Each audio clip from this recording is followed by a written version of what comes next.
शिव गोरख मंदिर समिति द्वारा आयोजित योगेश्वर गोरक्षनाथ महोत्सव के तीसरे दिन महायज्ञ का आयोजन किया गया। श्री कल्कि पधारो धरती पर श्रृंखला के तहत आयोजित इस कार्यक्रम में देश भर से श्रद्धालु पहुंचे।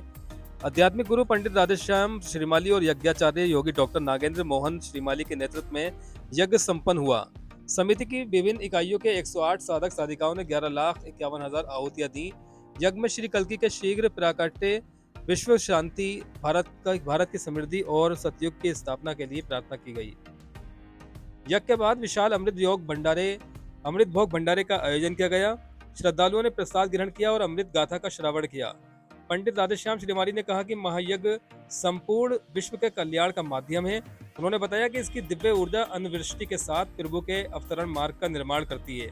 कार्यक्रम में शिव गोरख शक्ति महिला मंडल, शिव गोरख युवा वाहिनी और योग साधना समिति सहित कई धार्मिक संगठनों के प्रतिनिधि मौजूद रहे। संभल से शाहवेज खान की रिपोर्ट। ये शिव गोरख मंदिर समिति का 45वां महापर्व योगेश्वर गोरक्षनाथ महोत्सव। भगवान श्री गोरक्षनाथ जी ने इस दिन अपने गुरु महेंद्र नाथ जी से ज्ञान की दीक्षा ली थी। उन्हीं की याद में ये पर्व जो है मनाया जाता है। ये पर्व इस प्रकार से मनता है यहाँ पर कि ये आदेश प्राप्त हुआ भगवान श्री गोरखनाथ जी का कि इस पर्व को मनाया जाए। ये प्राचीन स्थल है भगवान गोरखनाथ का। जब वो यहाँ संभल पधारे थे तो उन्होंने नैमिषारण्य तीर्थ में पहला ठिकाना बनाया अपना। दूसरा ठिकाना उन्होंने जो गौमा शक्ति है यहाँ शमशान घाट, वहां पर ठिकाना बनाया।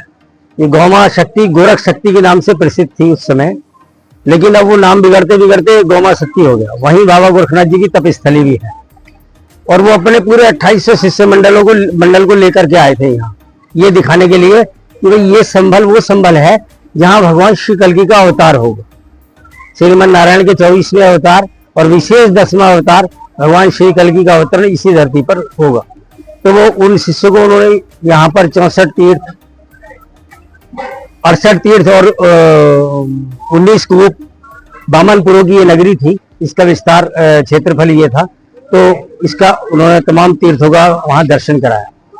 प्राचीन काल में महाराज ययाति, महाराज चंद्रेश्वर, जिनको बहुत अभिशाप और देवताओं के श्राप भी लगे थे, तो उसका विमोचन भी संभल में ही हुआ था। संभल अति प्राचीन, महत्वपूर्ण और रहस्यमयी नगरी है।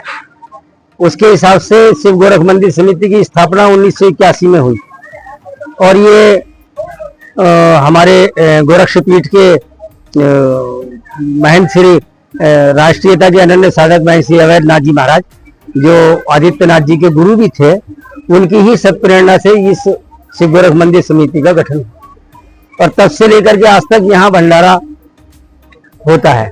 इसके अतिरिक्त भी भगवान श्री कल्कि को धरती पर लाने के लिए शिव गोरख मंदिर समिति के माध्यम से तमाम प्रकार के आयोजन किए जाते हैं।